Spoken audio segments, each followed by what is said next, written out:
بسم اللہ الرحمن الرحیم۔ قوم سبا کی پھلوں سے لدی ہوئی وادیاں اور ان پر آنے والے سیلاب کا زبردست واقعہ۔ قوم سبا کے بارے میں ایک واقعہ بیان ہوتا ہے کہ ان لوگوں نے اپنی زراعت کو بہتر طور پر کاشت کرنے کے لیے دو پہاڑوں کے درمیان ایک بہت بڑا بند معارب تعمیر کیا ہوا تھا، جس سے دوسرے پہاڑوں سے گزرتا ہوا پانی اس بند میں وافر مقدار میں جمع ہو جاتا تھا۔ قوم سبا نے اس پانی سے صحیح طور پر استفادہ کرتے ہوئے وسیع و عریض اور بہت سے خوبصورت باغات لگائے اور کھیتی بڑی کی۔ ان باغات کے درختوں کی شاخیں اس قدر پھلوں سے لدی ہوئی تھی، یہ کہتے ہیں کہ اگر کوئی شخص سر پر ٹوکری رکھ کر ان کے نیچے سے گزرتا تو بہت سے پھل اس ٹوکری میں گرنا شروع ہو جاتے اور قلیل مدت میں ٹوکری تازہ پھلوں سے بھر جاتی۔ اس قوم کے بہت سارے دیہات اور قبیلے تھے جو بہت آباد اور آپس میں جڑے ہوئے تھے، لیکن یہ لوگ نعمتوں کا شکر بجا لانے کی بجائے غافل ہو چکے تھے، یہاں تک کہ ان کے درمیان بہت بڑا طبقاتی نظام وجود میں آ چکا تھا۔ ان میں سے صاحب اقتدار لوگوں نے ضعیفوں کا خون چوسنا شروع کر رکھا تھا،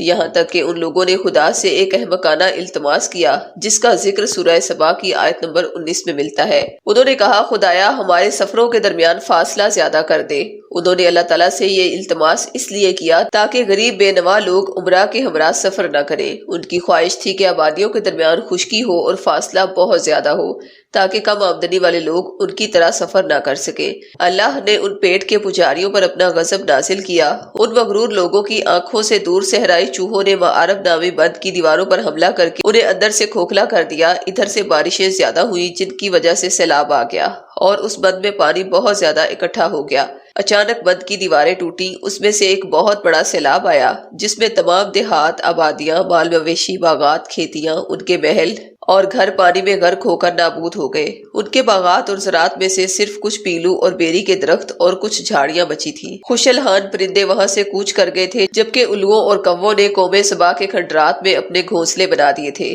اس بات کا ذکر سورہ سبا کی آیت نمبر 15 اور 16 میں ملتا ہے، اور آخر میں سورہ سبا کی آیت نمبر 17 یعنی قرآن کریم میں اس واقعے کا یوں نتیجہ نکلا ہے کہ یہ ہم نے ان کی ناشکری کی سزا دی ہے اور ہم ناشکروں کے علاوہ کسی کو سزا نہیں دیتے۔